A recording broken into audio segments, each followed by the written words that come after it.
Bonjour et bienvenue. Pendant des décennies, le monde de la finance a été dominé par un avantage. Un avantage si puissant qu'il a permis de bâtir des fortunes et des empires. Mais aujourd'hui, cet avantage, ce pilier historique, est en train de se fissurer. Et c'est une technologie qui tient le marteau.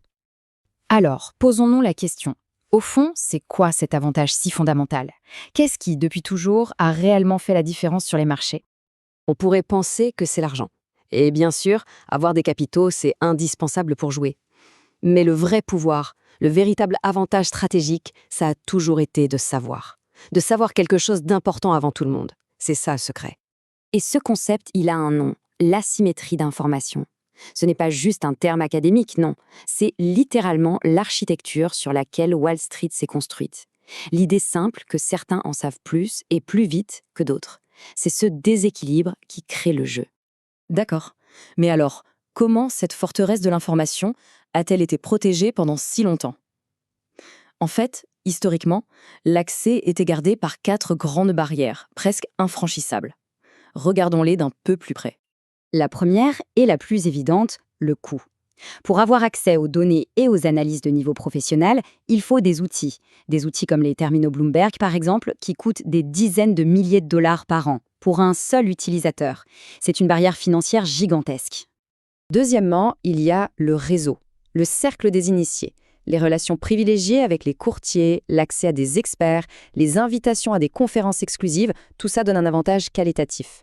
Une sorte de feeling du marché, que l'argent seul ne peut tout simplement pas acheter.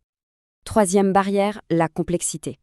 L'information vraiment cruciale n'arrive jamais sur un plateau d'argent.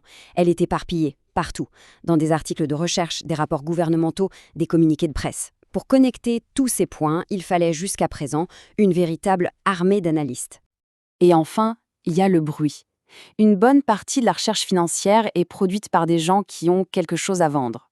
Le vrai travail, c'est de réussir à séparer le signal, l'analyse pure, du bruit, du narratif commercial. Et ce n'est pas une mince affaire. Mais voilà, ces 4 murs qui semblaient si solides sont en train de s'effondrer. Et l'outil qui les fait tomber, c'est une forme bien spécifique d'intelligence artificielle. Un véritable pied de biche numérique. Alors comment ça marche? Le système s'appelle génération augmentée par la récupération, ou RAG.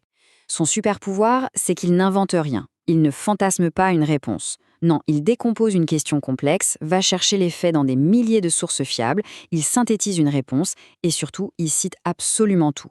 Chaque morceau de phrase est lié à sa source, la transparence est totale. Et ça change tout. Le jeu n'est plus de savoir comment franchir les barrières pour accéder à l'info. Le nouvel avantage, c'est d'être capable de poser les bonnes questions. Le métier de stratège financier est en train de se réinventer sous nos yeux. Prenons un exemple pour que ce soit bien concret. Voilà le genre de requête qu'un stratège peut lancer. Il y a peu, pour faire ça, il fallait mobiliser une équipe pendant des heures, voire des jours, pour lire et compiler. Aujourd'hui, l'IA fournit une synthèse complète, factuelle et sourcée en quelques secondes. Le gain de productivité est tout simplement vertigineux. Un travail de recherche qui prenait des heures est maintenant quasi instantané. C'est une accélération phénoménale du processus d'analyse. Et les possibilités que ça ouvre sont immenses. On peut maintenant suivre en temps réel le ton des banquiers centraux du monde entier, dénicher des corrélations cachées sur les marchés de l'énergie ou encore accélérer de plusieurs semaines la recherche pour un nouveau modèle de trading. On entre donc dans une toute nouvelle ère. Si l'accès à l'information n'est plus l'avantage décisif, alors où se situe la nouvelle compétition? Quelle est la nouvelle frontière? Le constat est là et il est sans appel. L'avantage historique, celui qui était basé sur l'exclusivité de l'accès aux données, est en train de s'évaporer. L'information devient une commodité, accessible à presque tout le monde. Et ça nous amène au concept clé à retenir, l'arbitrage analytique. L'idée, c'est que la nouvelle bataille ne se joue plus sur les ressources dont on dispose, mais sur l'intelligence des questions qu'on pose. La valeur n'est plus dans l'accès, mais dans la pertinence, la créativité et la vitesse de l'analyse. Ce qui nous laisse avec une dernière question, une question vertigineuse. Dans un monde où, potentiellement, n'importe qui peut savoir n'importe quoi instantanément, la nature même de l'expertise change.